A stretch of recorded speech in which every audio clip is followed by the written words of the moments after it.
All right. Well, we are live. Well, I'm excited because we are here with Christian Otto Kelm from Amalyze talking about keywords and all the fun stuff that relates to keywords.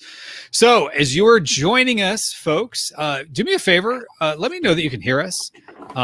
It's always my deep paranoia is, will people be able to hear us? Yes. So if you don't mind, just maybe leave a comment or click the little thumbs up icon. We've got 2 streams going to Facebook as well as 1 going to YouTube. So always good to hear. So thank you to the folks who are helping me feel more confident that yes, Brady said he can hear us. Leo says can hear you. Brandon says, hey guys. And Arkady says, hey. So hey to you. So I'm super excited. So we're going to be getting going here shortly. And I'm just taking a look here at the live stream going in the group. But while I'm doing that, Christian, can you just kind of introduce yourself, who you are and what you do? Yeah, thank you for having us here in the show and in the summit. We are Amalyze, just another data tool for Amazon. But the situation is a bit more complicated as we are monitoring 3 billion ASINs worldwide. And yeah, 3 billion ASINs is a lot. And we are working with different processes when it comes to analyzing sales or analyzing revenue share or showing you just where the sales are really coming from in the organic ways. And we have a lot of data, but normally we will just solve problems or changing your mindset just with ideas. And that's the topic we will walk through also today, to change your mindset in the situation of finding new winning customer-oriented products and how you have to look on, for example, the SERPs or keywords. Gotcha.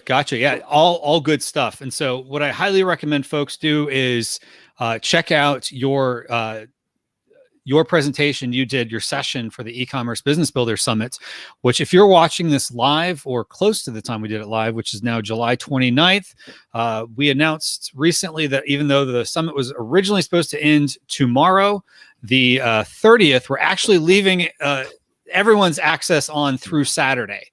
So you get the ability to watch a lot of great content, Christian's presentation, as well as about 30 others. Yeah. So, I mean, we've got a lot of content on this one, a lot of great stuff. In fact, the number one complaint I tend to get in these type of situations is like, this is too much good information. And I would much rather get the complaint of this is too much than not enough. So super excited about that. So if you don't yet have your ticket for the price of a fancy coffee drink, you can get access to this if you're still watching this during the dates of the summit. So tomorrow, the 30th of July, 2021, I'll be turning off sales at some point, but you can still check out if you go to ecombuildersummit.com.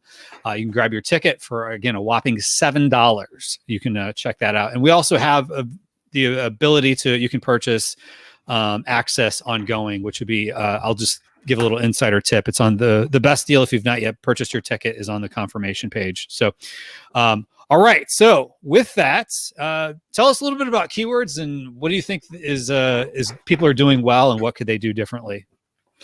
Yeah, the situation from my point of view is that everybody has understood the system of a search field and how it's working. A customer has an idea or is going to solve a problem while searching for a specific topic. Normally for a product, of course, Amazon is one of search engines focused on purchase and sales and selling products. So we are not in the Google sector for finding solutions for problems. No. We want to buy something. Right. Find solution to thing I want to buy. Yeah. And this, the problem from my point of view is that everybody is focused on the high search volume keywords, the high competitions, the fat heads, and even not looking at brand analytics. Brand analytics is an awesome tool directly from Amazon with a lot of data and the data of the top 3 most clicked ASINs and their revenue share under that keyword is talking hard facts and figures and data. And so from my point of view, we have just to move our point of view and our mindset to more interesting things behind that. Marketplace Pulse has released an article, I think 1 or 2 days ago. In the last 24 months, over 1,600 articles were part of the top 100 in headphones with over 666 different brands. Oh, that wow. means everything is moving. The volatility in the categories is really, really high. And so the volatility under the keywords is really, really high. And that's why I really like to look on keywords in a different way. And so we want to start with the SERP, search engine result page consistency. So that means, are we seeing the same products, the same type of product, same colors, same patterns, for example, or functions, and the pricing situation under that keywords? And you have to think about, yesterday I had a workshop with a fashion brand in the section of socks, and they wanted to try to figure out the big keyword socks for men, socks for women, no problem about that. But the system shows us only up to $18 per product as the listed price, and only 3 pairs. Up to 6 pairs, but they don't offer such products in that portfolio, in that range of variation, and also not in the price segment. They are as double as expensive as the normal street price, the search price for the fathead keywords.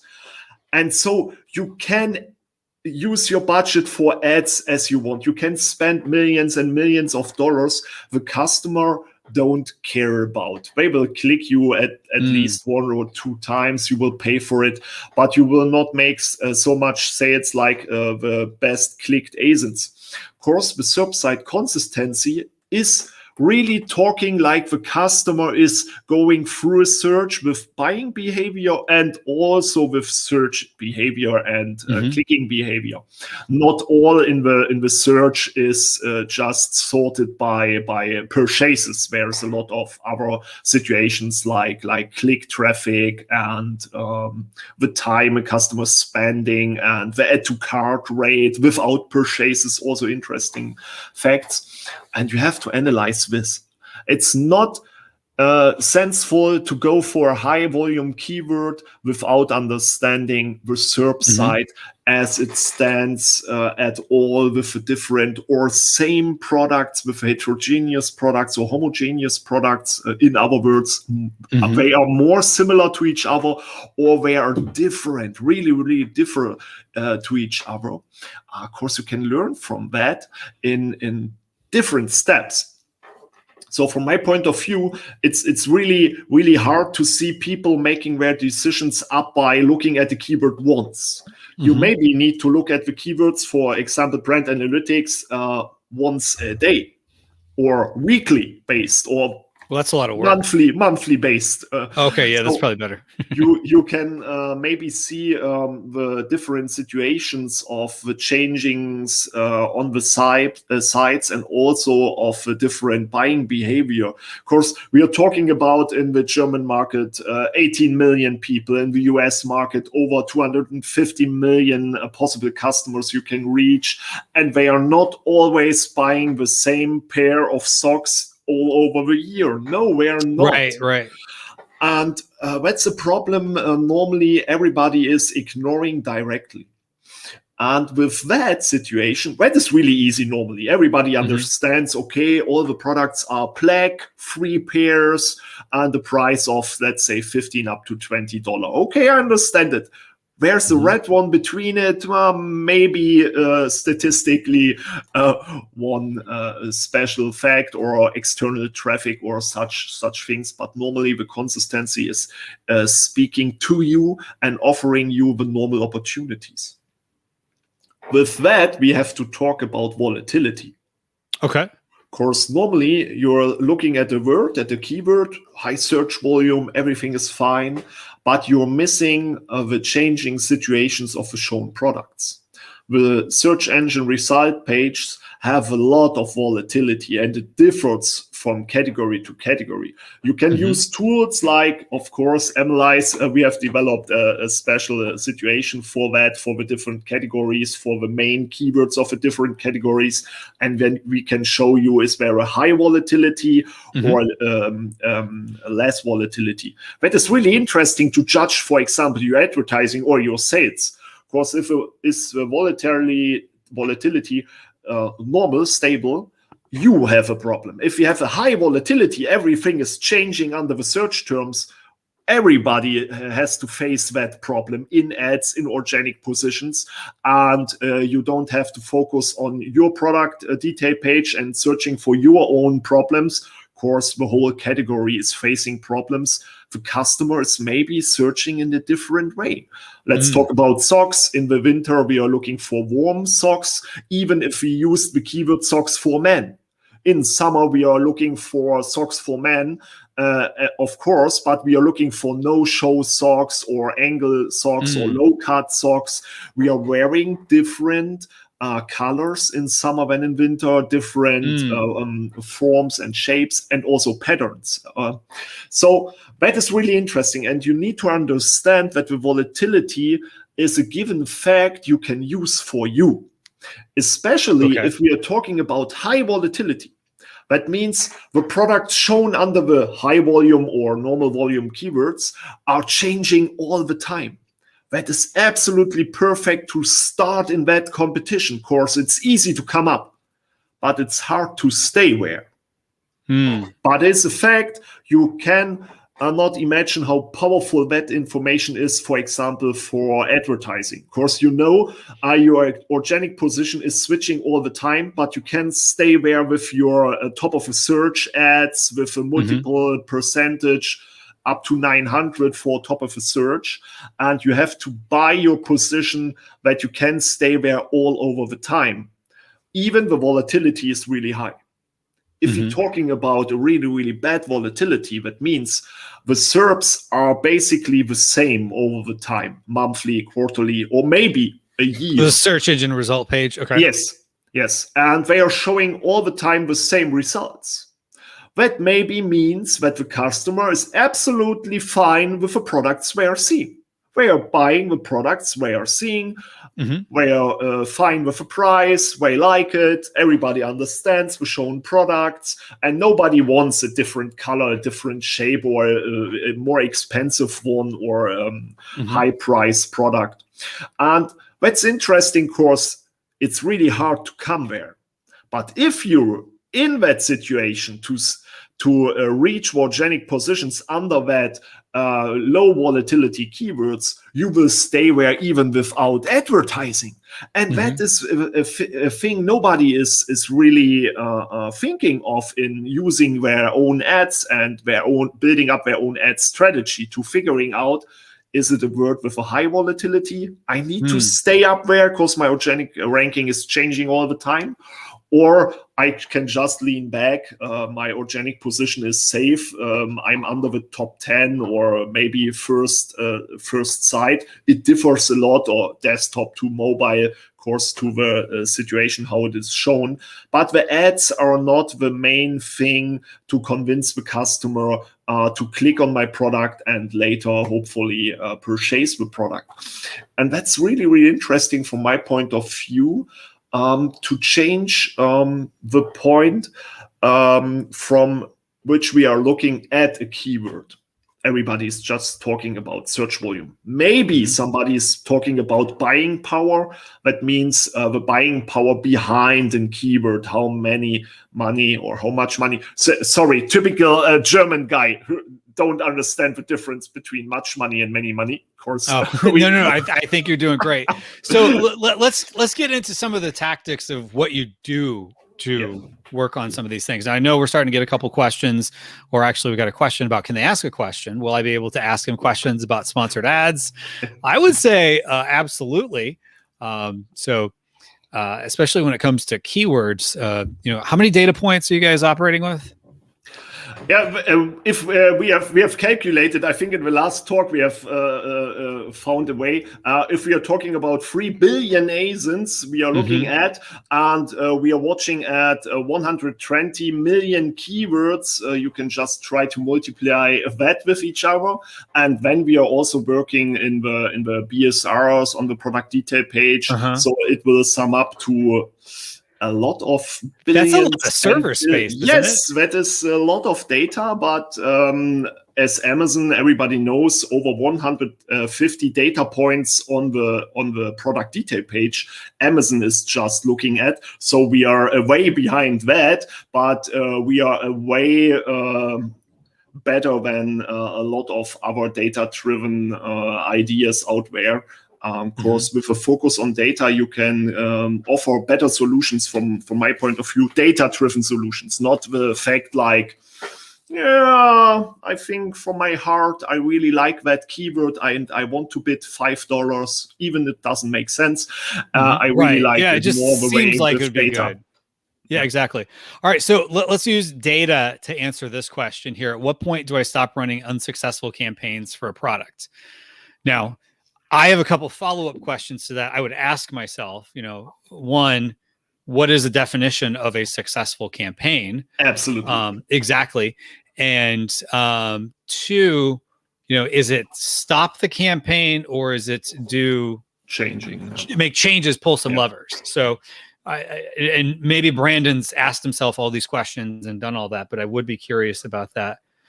So what would be your answer to this question? The easy answer, I'm working always with the easy answer and with a nerd answer. The easy answer is, let's do both. If you have a really unsuccessful campaigns, you have set up a good goal and a strategy and it's not working, just stop the campaign and use the action button copy. Of course, what I have seen over the last 5 years is copy a campaign instead of gambling with the bids and set up the campaign without any history as a new campaign. Work with the former results. Of course, you maybe know the search volume, the click-through rates, the click rates of your products, and the conversion rate under the keywords for your products. You can now start to recalculate your bid. And then set it up new. Absolutely. Of course, Amazon itself is saying you can win the auction with the highest bid and the highest CTR behind it. And you can only get rid of an unsuccessful campaign while stopping it and setting it up new with the information you have collected with the old campaign. I've never done that before, so let's clarify. We are working always with that. It's the easiest way to raise your performance. Of course, the situation is really the problem behind the thing with the CTR and the historical data of your campaigns. And they will not run better if you change your bid or change the keywords. Normally, you just have to start with stop it, copy it, and set it up completely new. What we have also seen is completely unsuccessful campaigns only copying without changing keywords, without changing the bids, but setting up better content. Of course, now we are coming to the nerd part. Okay. Two simple situations. I only want to talk about that. 2 situations. What is an unsuccessful campaign? Oh, okay. There's an unsexy campaign. Yeah. Okay. Yeah. Sorry. Go ahead. Maybe that's also a word to use. We have one problem in the understanding of how advertising is working. An impression is a one auction. You have taken part in an auction. You were relevant for that bid auction, and you have won it. The impression is yours. Advertising goal number 1. Be in the auction, be relevant for the auction, and win the auction, get the impressions. Perfect. Your advertising is perfect. Second step, get the click.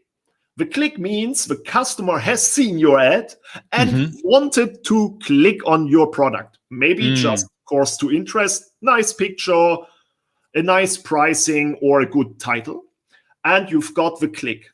Unsuccessful normally means non-profitable campaigns. Okay. But what's the problem with impressions and clicks? Not the campaign is unsuccessful. your product detail page is not convincing the customer to purchase. That's the problem. Not the advertising itself is the problem. The conversion rate of a product, maybe. Of course, as a simple example, you're bidding $3 and a conversion rate of 5%, and you now need a lot of clicks. A cost per order of $60 will be appearing at the end to only sell one product. So we have to look at different ways on unsuccessful campaigns. Is it really unsuccessful? Or is the campaign itself working? The conversion rate is the same as the organic one. Then you have to you had to set your bid a bit lower. But normally your product side is the problem. Okay. And the second more interesting part of unsuccessful campaigns is the situation, how we can judge them. I'm working here with a specific approach of the relationship between organic sales and advertised sales. You need to find the right situation between them. If you're making 100% of your sales with ads, you really have a problem. If you're talking about making only 10% of your sales via advertising, 10% ads, 90% organic. Let's say about a margin of investable dollars of $5 we want to invest per product cost per order in advertising. 100% in sales, you only can spend $5. If you're talking about the relation of 1 to 9, so that means 10%, 90%, you're selling 10 products. 10 multiplied with 5, that means $50 in your pocket. You can now spend $50 for that one advertising sale. Got it. It's kind of like a different angle of looking at tacos, basically. You need to look. The tacos is a really hard problem. Of course, nobody is understanding that a high ACoS normally means you're making more sales. And if it's coming to margin and the relations between organic sales and advertising sales, you're making at the end more sales and more money. That is a really, really hard fact. You have to measure all the time the relations between ad sales and organic sales. And when you find, from my point of view, always a nice solution to change your campaigns or to judge them in a different way. Normally, a campaign for itself, it's not unsuccessful. Else it's not getting any impressions or it's not getting any clicks. Impression and clicks means successful. Not getting the sale at the end, that means your product detail page is not convincing and converting, and that conversion ratio you need to stay profitable. But these are two different parts, and you have to judge them completely different. That's such a good point, that you really have two steps in the funnel. We have a tendency to look at the end result, the ACoS, but then also the conversion rate on the page, which is very important. But we miss the point that there's also the click-through rate. That's the kind of the first step of the funnel. And I forget whose talk it was. Somebody showed a screenshot of, there was some report. It was a fairly new report Amazon put out, and I don't remember which one it was. And I think it was Liren Hirschhorn's session. And they talked about, and on this report, it said conversion rate. And let's say it was like 0.005% or something like that. I forget the exact number, but we started doing the math. We're like, okay, if you had like a 0.5% click-through rate and a 20 or, a 15% conversion rate, that math, whatever it was, worked out. That it was like, that's what they're actually looking at. They look at conversion rate from impression to purchase, which makes sense because we look at it as like, there's all these impressions out there. They look at it as there's a limited number of people searching and impressions. So we want to make sure that we capitalize and put the best products forward, not just who's spending the most. Yeah, absolutely. And the problem with the click rates is in the normal Seller Central, they are showing you the click rates from all your impressions to all your clicks. But that is a big failure. Of course, if you're looking in the search term reports and also in the Seller Central new section search term report, they are only keywords with clicks. And the click ratio that's a good where point. Yep. is much higher than the Seller Central campaign overview. You have a 0.5%, but if you're looking into details, you have up to 2 or 3% click-through rate. You have to get rid of that products that are only generates impressions, no clicks, but nobody is looking at them because they are not infecting their ACoS. Right. But for the historical data of a campaign, that is really, really bad situation. And I've just had a look, as we have talked about, just that everybody understands what we are at the end talking about. It's not only about the click situation. On the one part, we have the situation, Amazon itself has stated that in the FAQ section, make sure that your keywords reference metadata contained on your advertised products detail page. You cannot just add any keyword. You need to be relevant, and the highest situation of how do I make my keywords relevant to my product, they have to appear and be contained in the reference metadata on your product detail page. That is absolutely necessary. Of course, you need that relevance to have a good SEO. And of course, highly converting SEA tactics, and when it comes to advertising, of course, also. Okay, good deal. And sounds like Brandon was happy with your answers there. He's going to have to go back and probably rewatch the replay, which we won't take this down. So you can go back and re-catch that answer. So if anyone else has questions, feel free to jump in. Now, help us understand, how do you find those relevant keywords? Like, what are some strategies? What are some like kind of frameworks you might use to come up with them? One of the biggest ideas is the average price of a SERP. Of course, to the volatilities under the normal words, you have to handle that. Everybody has is making their own decisions, what they want, what they like. Whereas an educational behavior, different budgets, while searching in the night, searching in a train, directly while eating. You have so many problems in the customer journey. You can't directly focus. Their mindset could be different depending on where they're at. That's a good point. Absolutely. And in Europe, we are seeing that, and in the US also, the buy box situation is changing to the distance where the product is, in which warehouse. Some products are not shown on the SERP, and there are so many problems you can think about. But if you're working with the average price, you can figuring out which keywords are showing a really cheap products or high expensive products, or directly your product price. And that's why we are working with the situation. We are collecting a lot of data, and so we are also collecting minimum, maximum price of a SERP and the average price. And then you can find more specific keywords, as we have done it in the Summit speaker video. You can also watch only until tomorrow. Actually, they can watch it all the way until Saturday. Until Saturday, of course, you can do that. And just grab your ticket. Yes. And when you can see how you can find the normal situation, we have worked with a trash can or garbage bin, and we have seen a lot of keywords less than $30, but we wanted to source a much more expensive product up to $60, $70. And we have just used the filter for it, and it has shown completely different keywords that are fitting to our price. Of course, that's the truth at the end. Is if somebody is searching for a garbage can, he is looking at garbage can, maybe garbage can kitchen or bathroom or what else, and is looking at the SERP, is not finding his quality standard, or the pricing situation is not fitting to his own pocket, or budget.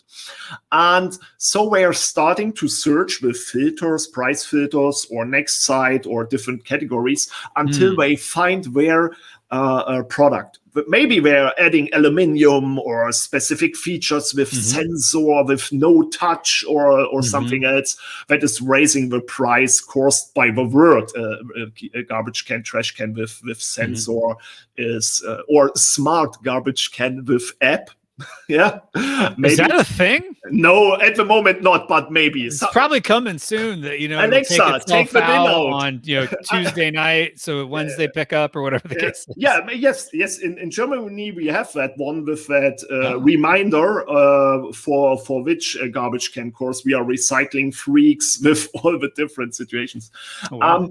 But you will find directly the keywords that are fitting your average pricing scenario, more specific. That's for advertising, absolutely a big situation to use that. And at the end, you have to understand the idea behind it.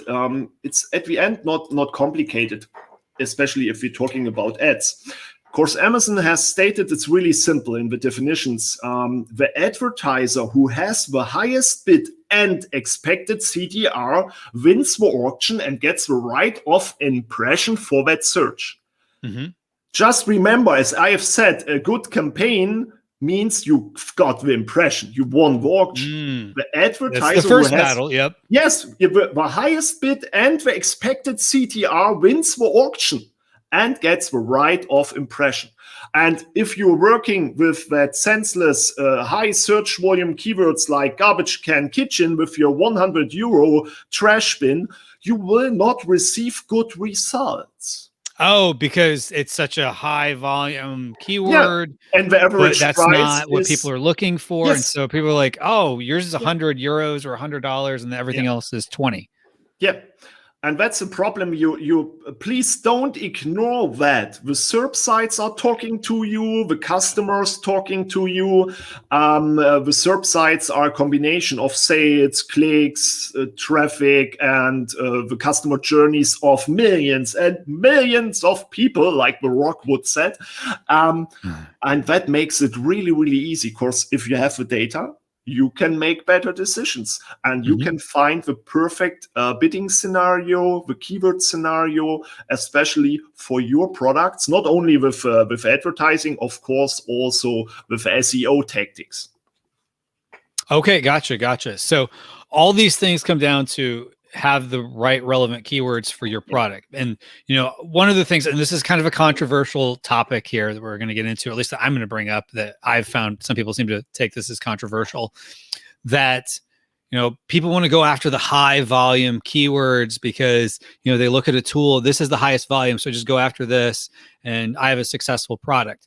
But the reality is your product is not going to rank for just one keyword. You have lots of keywords, and oftentimes those long tail keywords that everyone else is kind of ignoring can actually be your most profitable ones. Absolutely. And even if you're only getting one sale a week out of it, you have several of these and you create an army of those. Now all of a sudden you could be doing very well here. So so how do you find those longer tail, for your €100, €100 trash can? How do you find the right keywords? The one situation, of course, use Amazon data, brand analytics. Brand analytics is showing the click rates of the top 3 ASINs, and you will see where if you set a graph over the search frequency rank or a diagram, you will see that the click rates and also the revenue is going higher and higher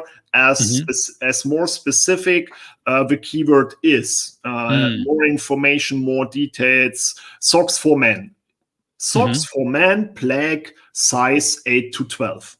Okay. You will receive at the end much more traffic and also sales behind the more specific ones. Brand analytics is really, really nice for it. But from our point, that wasn't enough.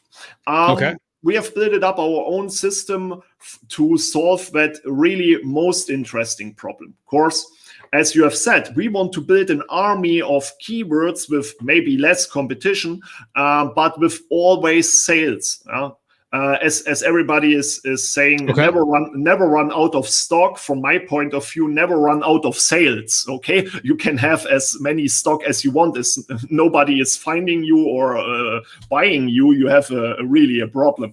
And we have developed a way of showing the keywords where the sales are coming from. We are not talking about search volume. Search volume is an easy way to analyze and to show, and everybody is understanding socks in the Q4 have a high peak, of course it's getting colder, and socks are a perfect gift if you don't like somebody. We're seeing it all the time. Socks and ties. Yeah, men's gifts, women gifts, it's always socks. It's really, really interesting. But if you're not the perfect fit for that search trend, TikTok influencer, Instagram, with the right pattern to the right time, with the right cotton or wool or stripes or stars on it, or the right colors, you will not match. And so we have built it up in system where you can just enter ASINs that are similar to your ASIN.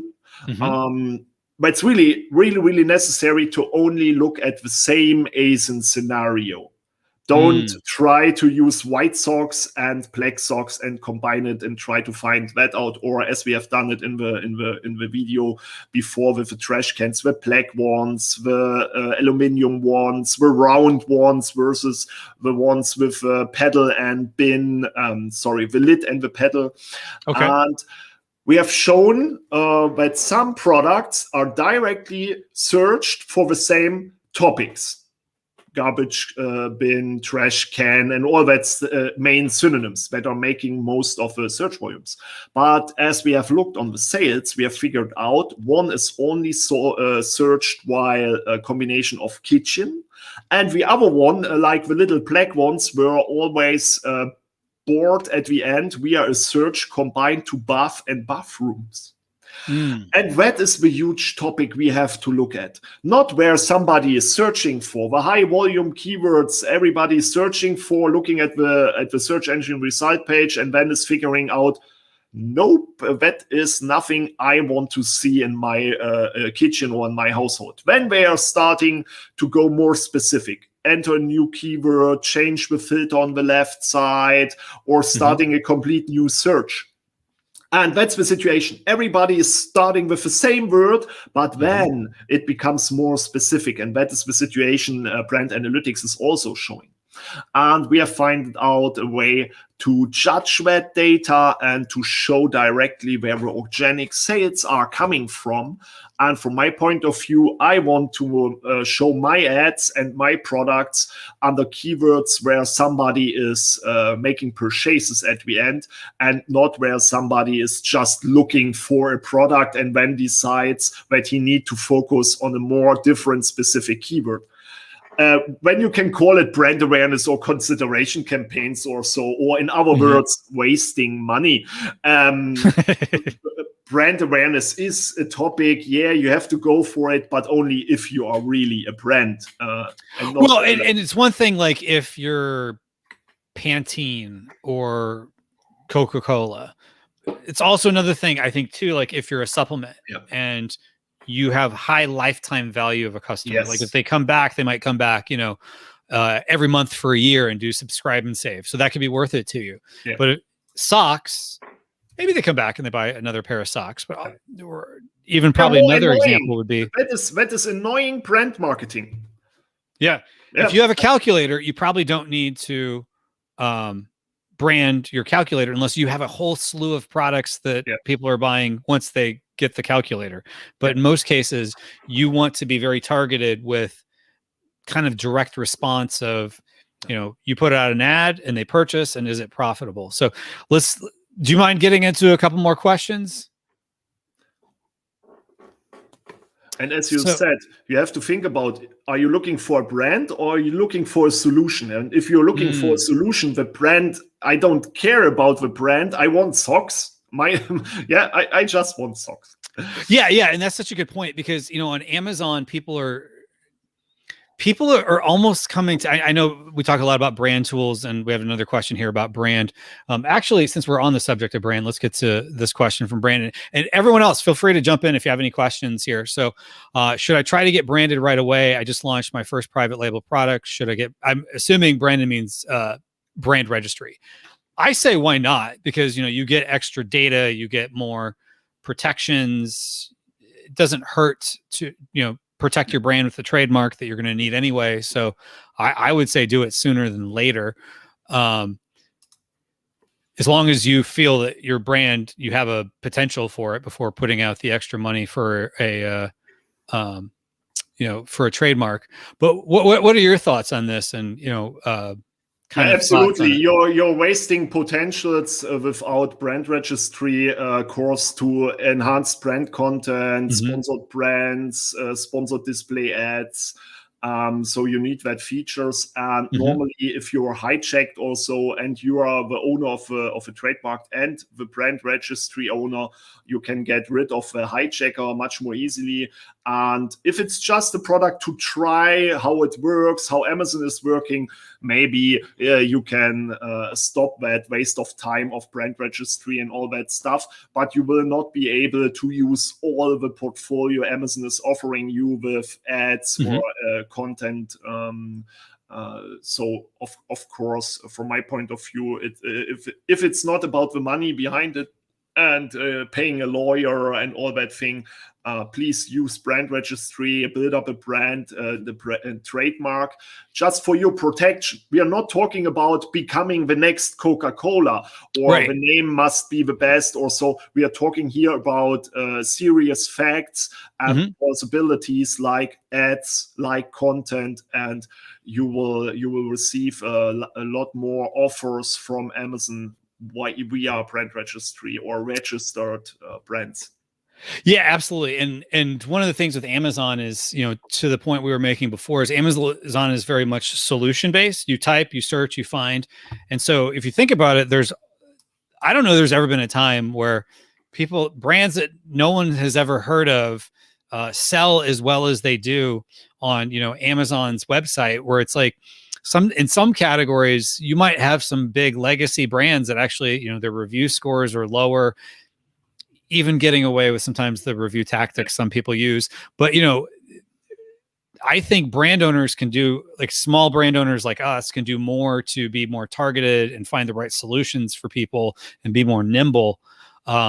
So, create the brand, but also, create solution driven things with, when it comes to keywords and things like that. And so if you can get keywords behind you that people will be searching for, it's going to be beneficial to you. So another question here is, at what point should I run automated ads? So do you suggest starting with automated ads? Do you like the auto campaigns I believe he's referring to? About auto campaigns, I can talk, I think, 4 to 8 hours. Okay, so you have some strong opinions there. So tell us. We have developed our own system for auto campaigns in 2017 with specific bidding corridors. We are not working with bid gambling. We are working with bidding corridors and staying focused on the easy way: set up campaign, auto campaign, copy the auto campaign. So we can set up the same campaign but with a different bid, and doing that twice or 4 times, and you're running your ads all the time in all auctions. And it differs from the simple situation as I mentioned. The highest bid and the CTR is relevant. But over the whole day, Amazon is taking a lot of auctions also in the low price section and in the high price section. And with my $5, I'm not taking part in the 10-cent auctions. And to get rid of that problem, we are working with bidding corridors, also on keywords. But for auto campaigns, it's working very well. And we are working with splitted campaigns, if you like it complicated, course to 4 match types of auto campaigns. To the close match, loose match. Yeah. To solve the problem of controlling all the different parts and not always click on the ad and in the campaign and in the target group. It's a bit too complicated. So we are setting up normally 4 auto campaigns for each match type and set all the other 3 ones to off. So we only can really focus on the results for that one course. If you're talking about 2 products, Amazon is not showing you which of the 2 products is making the results for the close match. Both of them could bring the results. Yeah, so one product per campaign. Yeah, definitely agree there. That's the high solution if you have less products, but I'm working also with campaigns of 40,000 products in one auto campaign. And caused by the bid corridors, I'm starting to stop all unsuccessful products, just stopping that, because with 400,000 products in 4 campaigns in 4 bidding corridors, you have a lot of gold nuggets. And you So, have okay, let's dive into that. So, like, let's say you have a product, okay, and you have a campaign for each of the 4 types. Yeah. Then you also have different corridors, meaning like ranges that you're going for, right? Yeah. So would that equal 16 campaigns? Are you doing the corridor for each? Yes. Oh, wow. Yeah. So, okay. But that is the short solution. Normally, we are splitting up the portfolio in, for example, price ranges. Under 20 euro, under 50 euro, 50 to 70, and 70 to 100. So that means 4 more campaigns. Or we are just splitting the portfolio instead of price in product range, earrings, bracelets, negligees, or finger rings. So you can use it as you want. We are working with that system since 4 years, and it's the only system I've seen that's giving you all the time great results without even touching it at the end. You only have to get rid of high problematic products, and then you can run it. But to come back to the question, auto campaigns is always on strategy, not to find new keywords, not for keyword harvesting. Of course, if you remember the situation, how I can get relevance with my ads for the keywords must be placed in your content somewhere to fit the relevance. With your auto campaign, you will not learn new words. Of course, the words are not in your content, so Amazon will not show you as a relevant ad. Auto campaigns are especially good to be on the PDP, on the product detail page. Of course, Amazon is using your product and finding the typical relevant products for protection campaigns. And for me, it's an always on strategy. And in some cases, it's the only ad strategy I'm using for some of my clients. We are only working with auto campaigns. Okay, wow, that's interesting. So in some cases, you're only working on auto campaigns, and this coming from a guy who is with a company that has a very keyword driven tool. So speaking of, do you mind just real quick giving us a quick little tour possibly, or telling us more about what Amalyze is? Because it's not as common of a known tool here, at least I'm in the US. So on this side of the pond, I think it is in Europe. Yeah. If you want, I can just show a quick slides course. Sure. We've got a couple minutes to show the a quick average price and the difference between that. Maybe we can directly go into a short situation. At the end, like for the client, we are working the situation of always on auto campaign scenario. That is, of course, to a simple fact: too many products, too less people, no time. Nobody wants to take care of ads. So we have developed easy systems that are working by themselves without adjusting bids or products and so on. And that was the situation how we came to such solutions. And just to show you a quick overview, that we are all talking about the same situation. Okay. Share the screen. Yes, I will share the screen. I'll add it to the stream. Yeah, perfect. What you're seeing here is just the keyword trash can. We have over 8,663 different keywords for trash can. But you're seeing here, sorted by search volume, the prices are differ from 15 up to more than $65. And I cannot work with that. Of course, I cannot.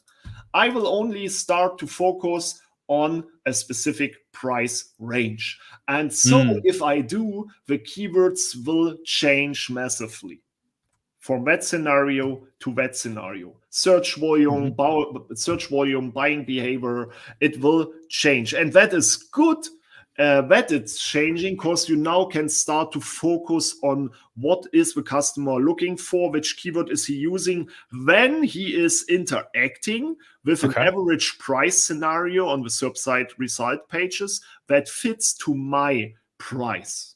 Okay. I really like that scenario. And here's the different situation. You can also work that out with Amazon itself. If you're going to a normal SERP site, there's a price filter to do also. So if you're working with our extension, you see the difference in the price scenario.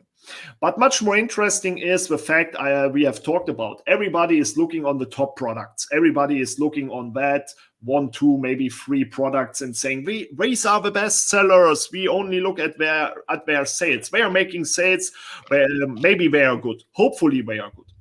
But it's more interesting to have a deeper look on which keywords are making the sales, the money maker keywords. And what we are seeing here, for example, the little round one, the R2D2 type, and it's a fact.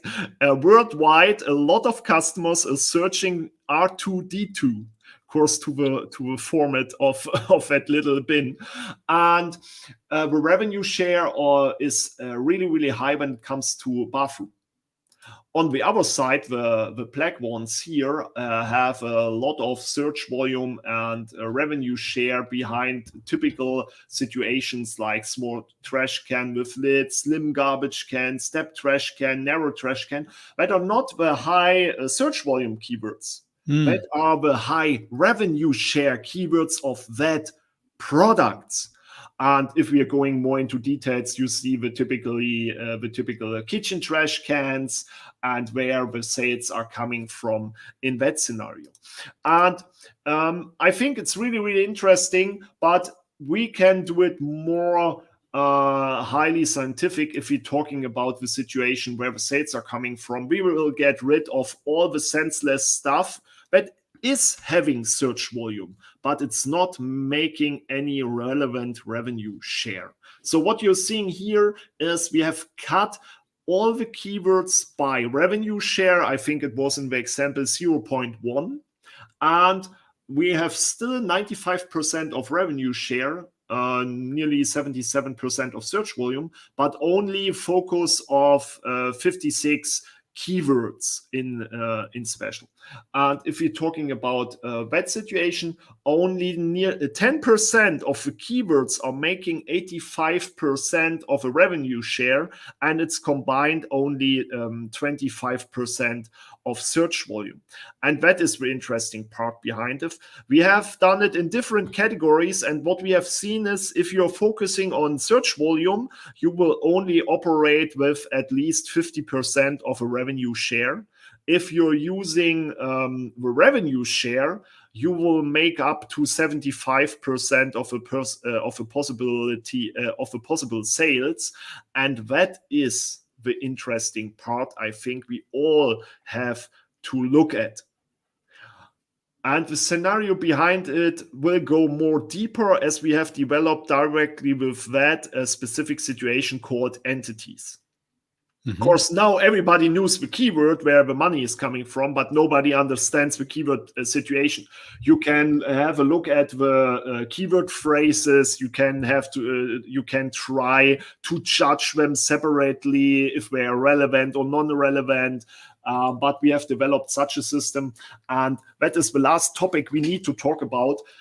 Don't just source a product. Think about it in a way of a portfolio of solutions.